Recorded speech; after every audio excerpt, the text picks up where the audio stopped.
Isa sa pinakamainit na issue po ng ating bayan ngayon ay yung impeachment ni Vice President Sara Duterte.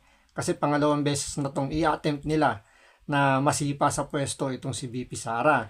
Doon sa unang impeachment, idineclare po ng Supreme Court ng unconstitutional po yung impeachment gawa ng hindi dumaan sa tamang proseso yung pagpapile nila ng impeachment. Kaya itong pangalawang impeachment, sumunod lang po sila at binigyan na nila ng due process itong si Vice President Sara Duterte. At the same time, naglatag sila ng panibagong witness at saka mga ebidensya na nagsasabi nga raw na guilty nga raw itong si Vice President Sara Duterte at kailangan siyang ma-impeach sa kanyang pwesto. Ngayon, yung bagong witness ng mga katropa ng tukmol na presidente natin, itong mga dilaw at mga pingkyawa, pati mga simpatizer ng NPA, para sa kanila, itong si Ramil Madriaga, ito na yung pinakasusi daw para masibak nga itong si VP Sara sa kanyang pwesto. Ngayon, sino ba talaga itong si Ramil Madriaga na sinasabi nilang bagman daw, dating security aide, malapit daw kay Vice President Sara Duterte?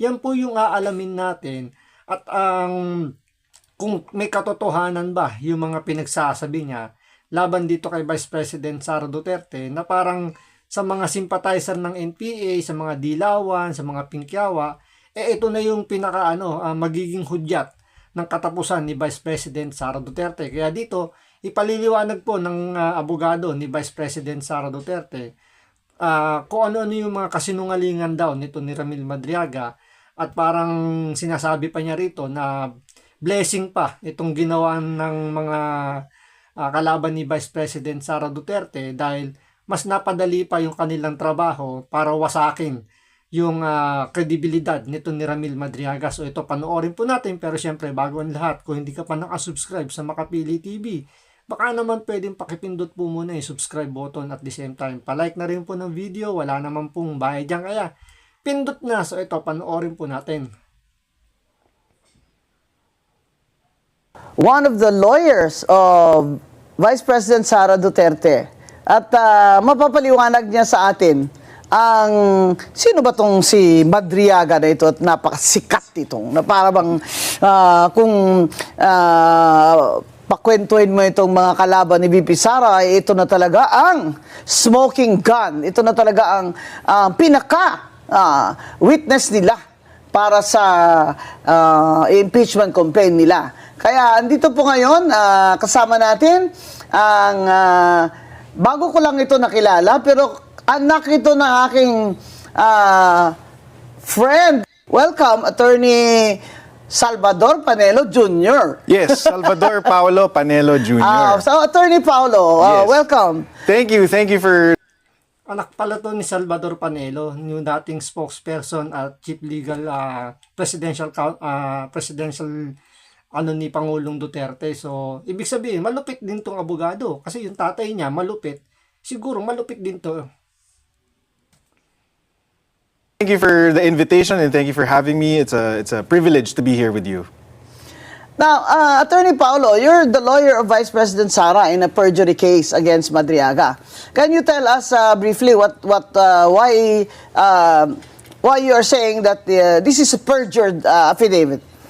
Yeah, kasi karamihan ng nasa laman ng affidavit niya, pati pangalan niya, mali or hindi totoo. Sabi niya... Pambihira. Pati pangalan ng witness, mali. Ano to? Parang alias lang muna ang gagamitin niya sa kanyang sworn affidavit. Ito, manunumpa siya rito na katunayan na siya mismo ang gumawa ng kanyang affidavit. Walang pumigil sa kanya. Pero doon pa lang sa pangalan, mali na. So paano pa magiging valid yung kanyang sworn affidavit?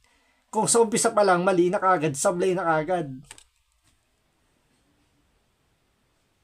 Sabi niya kasi dito na nagtatrabaho siya for VP Sara, simula pa lang nung mayor siya ng Davao City, hanggang sa naging kasama daw siya sa PSG at sa VP-SPG na nagproprotekta dati noon kay PRRD, pati kay VP Sara.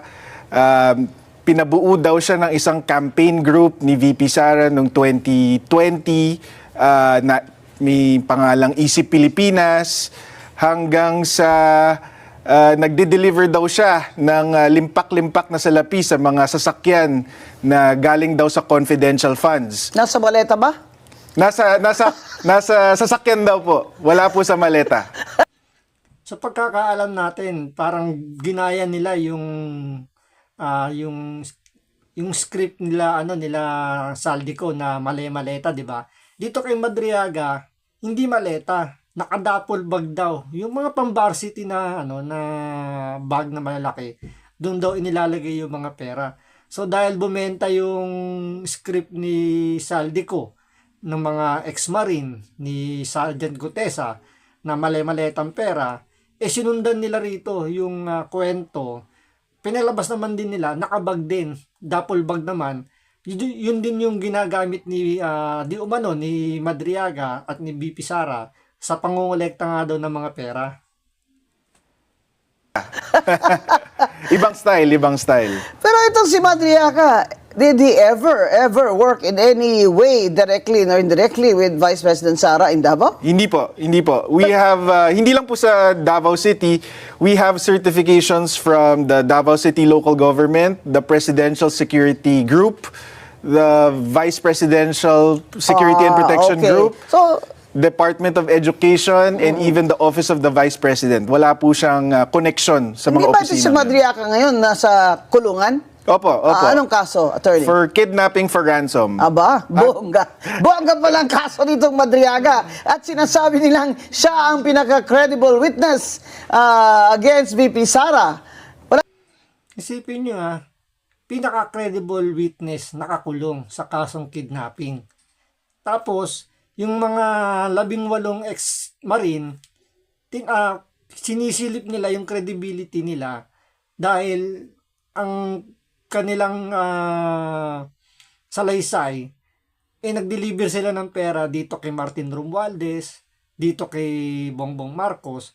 So yung credibility, kung paghahambingin mo ito sa dalawa, mga dating sundalo versus dito sa nakakulong na may kasong kidnapping, para sa mga pingkiawa, mga tuta ng tukmol nating presidente at mga sympathizer, mas credible pa itong kidnapper na to kesa doon sa mga ex-marine. Wala na ba kayong ibang makuhang witness dyan na hindi naman kidnapping for ransom?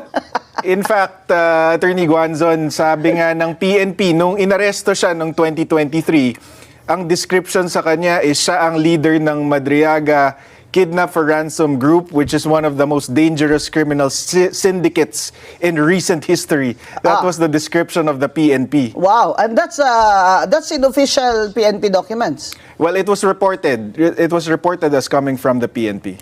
Yun. Nagtataka ko, yung storya niya, pilit na pilit nilang pinagdidikit na may na inutusan siya, okay?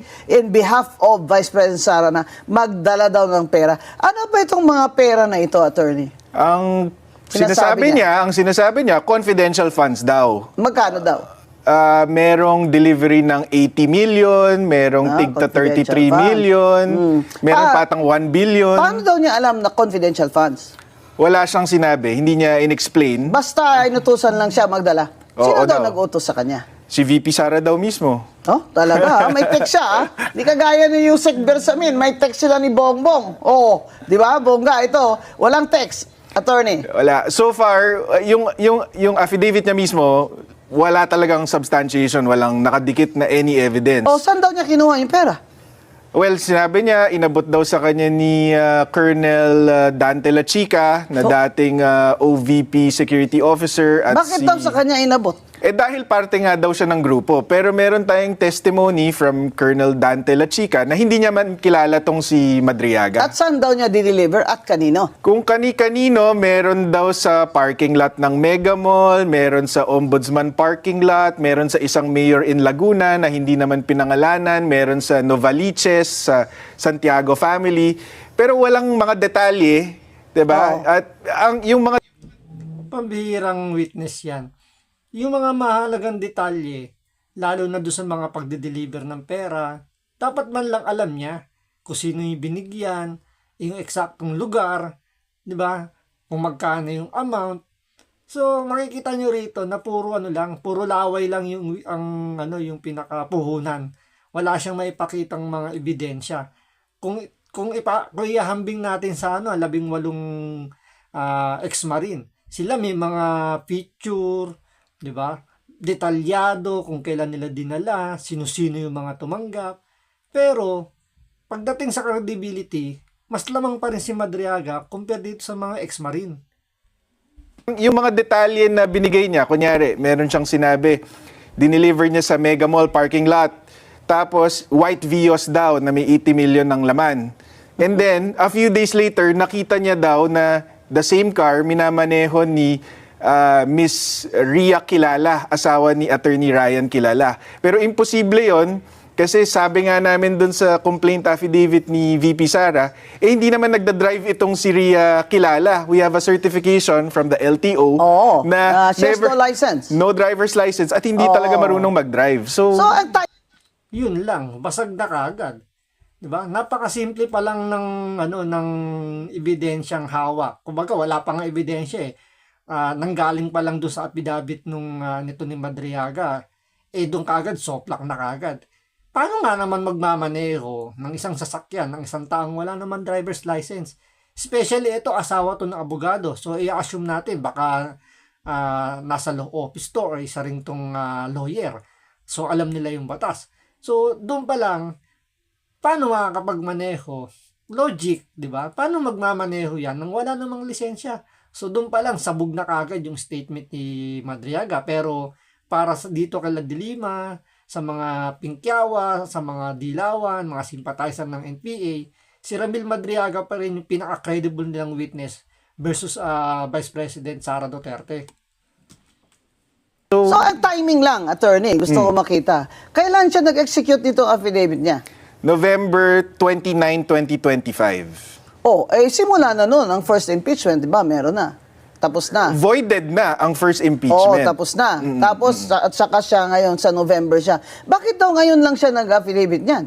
Hindi natin alam, pero ako, ang hinala namin dito is kailangan nilang punuin yung gap nila sa evidence versus VP Sara. So gumawa sila ng ganitong klaseng testimonya, gawa-gawang testimonya ni Madriaga para meron silang mapakita kung saan napunta yung confidential funds. Dapat ipakita natin itong picture ng Madriaga na ito na yung mga picture ba ng mga akusado pag bago sila or pagkatapos silang maaresto para makita naman ng mga audience natin kung ano itsura nito at bakit napaka-importante niyang tao. So if you were to describe Madriaga, Attorney Paulo, in one word, ano po ang description niyo sa kanya?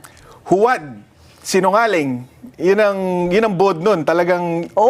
At saka Attorney Guanzon, hulog ng langit kung tutuusin. Bakit? Sa amin sa defense kasi kung yan ang star witness ng mga impeachment complainants, lagot sila. Kasi halatang halata na politically motivated yung impeachment complaints kung ang star witness nila napakasinungaling at basag na basag sa at nasa kulungan. Ebidensya.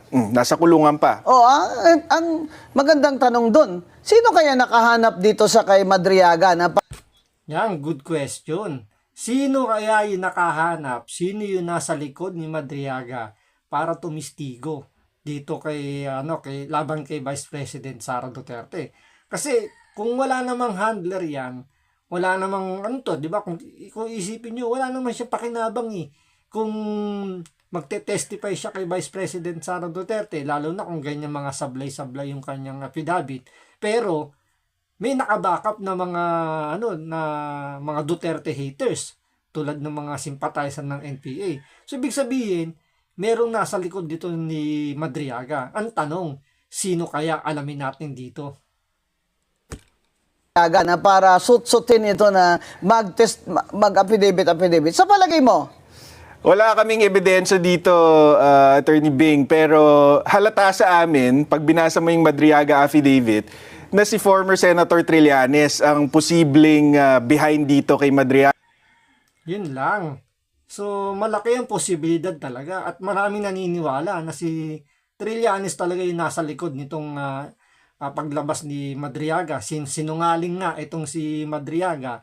Parang naaalala natin dito si si alias Bicoy, si Matobato, si Las Cañas, at itong si alias Rene, yung tumistigo laban sa Kingdom of Jesus Christ kay Kibuloy, na later on bumaliktad at sinasabi nga niya na binayaran lang siya. So ibig sabihin, tanim witness din tong si Madriaga. At pagdating sa tanim witness, alam na natin kung sino yung pinaka-utak niyan at may history pagdating sa mga tanim witness. Madriaga. Bakit? Kasi doon sa Madriaga affidavit, kasama na dito lahat ng greatest hits ni Senator Trillanes versus the Dutertes. Oh. Merong allegation dito na nakakatanggap daw sila ng pogo money. Merong allegation na nakakatanggap sila ng drug money. Sinama niya pa dito yung magnetic lifters, ng customs drugs. issue. Oh. Tapos pati itong confidential funds. Sa amin, napaka-incredible naman na makahanap ng testigo na may personal knowledge Siya ng ng lahat lahat. ng yun. Bongga. Oh. 10 taon na atang linalako ni Senator Trillanes itong allegations na to. Wala Wala siyang naman witness. siyang matibay na ebidensya. Tapos suddenly, just in time for the impeachment, merong isang Madriaga na alam niya lahat yun. Oh. Diba? Ang ganda ng punto rito ni Attorney Panelo, no? Totoo nga naman, ilang taon na ba yung pinangangalandakan ni Trillanes? Pero hanggang ngayon, wala pa na isang pangkaso dito kay Pangulong Duterte.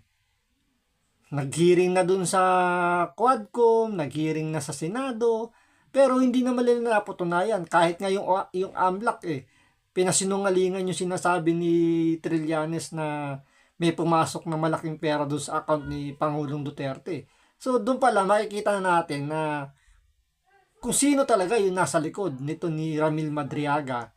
Parang ang nasa likod ni Madriaga, yung nasa likod din ng mga tanim witness. Diba? Kami nga, Attorney Guanzon, doon sa complaint affidavit ni VP Sara, para lang definitively mapatunayan namin na hindi sila magkakilala, we had to get the testimonies of 7 witnesses. Para lang siguradong each witness is speaking from personal knowledge. So, Okay, na hindi siya kilala. na hindi siya kilala. And imposible yung mga sinasabi niya. Hindi siya, sabi nga nung... Can you give me the names of your 3 witnesses? I have 7.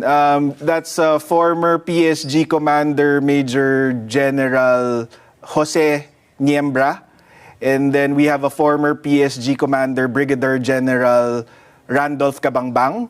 We have the former VP SPG Commander Dante Lachica. We have the former DepEd Security Officer Dennis Nolasco. We have Attorney Ryan Kilala na ito lang talaga yung kaibigan ni Madriaga. Ito yung mukhang connection kay VP Sara, si Attorney Kilala. And then we even have testimony from Miss Ana Magnaye. She's an events organizer that handled the inauguration of VP Sara, just to refute the insinuations na porke may picture si Madriaga with VP Sara during the inauguration. Ay, close na siya. Close na siya. May picture siya. Yan din yung ginamit kay Pangulong Duterte, di ba? Naalala nyo yung drug lord daw yun na kasama ni Pangulong Duterte na nagpa-picture. So ito rin yung ginagamit nila kay Vice President Sara Duterte na porque may picture sila na magkasama, ikinonekta na agad na meron silang relationship. Hindi relationship na with feelings, yung kumbaga work relationship na ganyan. So parang kung lahat ng tao magpapapicture, kahit siguro snatcher o ano man, di ba, mamimitik ng kung ano-ano, pwede i-connecta rito kay Vice President Sara Duterte. So doon pa lang medyo sabit na yung yung script nila rito. Tapos yung sinasabi nga na security aid nga daw to ni Vice President Sara Duterte, ang malupit dito, isa sa mga witness nila, yung mga humahawak ng security ni Vice President Sara Duterte tulad ng PNP, PSG, mga ganyan.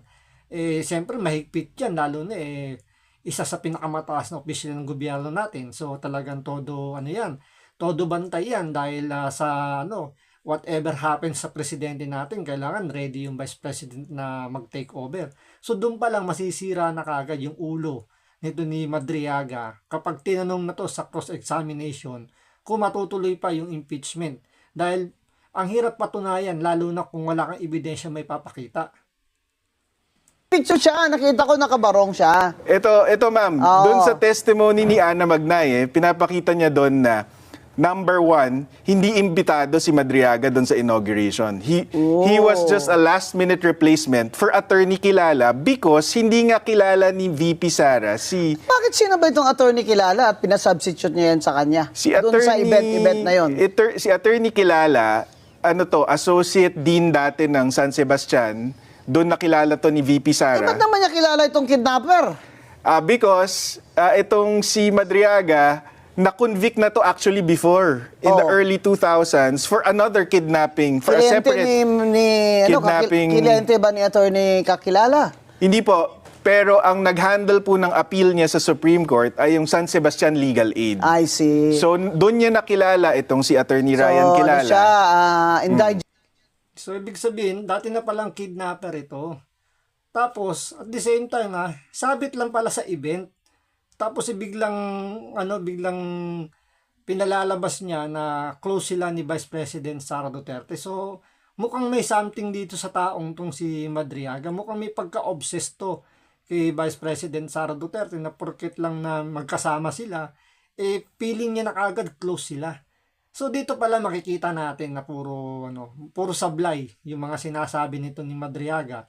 Tapos ito pa yung kukunin nilang star witness nila para masibak itong si VP Sara. So good luck na lang kung paninindigan nila yan. Sabi nga ni Attorney Paulo Panelo rito, pinadali nila yung trabaho nila dahil mabilis nila itong masisibak itong si Madriaga sa kanyang mga kasinungalingan. So abangan natin kung matutuloy po yung impeachment ni Vice President Sara Duterte dahil magiging sabi nga nila mamaniin lang ng legal team ni Vice President Sara Duterte kung itong witness nila yung gagamitin para sirain si Vice President Sara Duterte at ma-impeach sa kanyang pwesto. So hanggang dito lang po muna. Maraming salamat po sa panonood. Ingat po kayo lagi. God bless.